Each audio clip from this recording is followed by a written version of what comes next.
All right, so here's my trick for getting curls to hold. Aside from the fact that product is involved, which I will talk about in the text,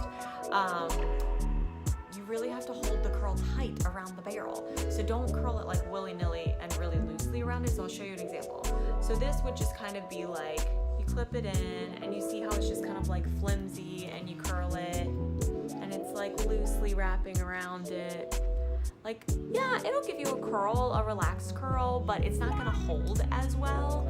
I like to wrap mine around tightly. You want it taut. So I'll show you the difference.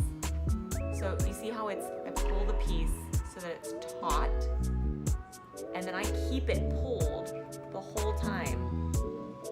So you see how tightly it wraps around the barrel. Also, this helps you get it closer to your head.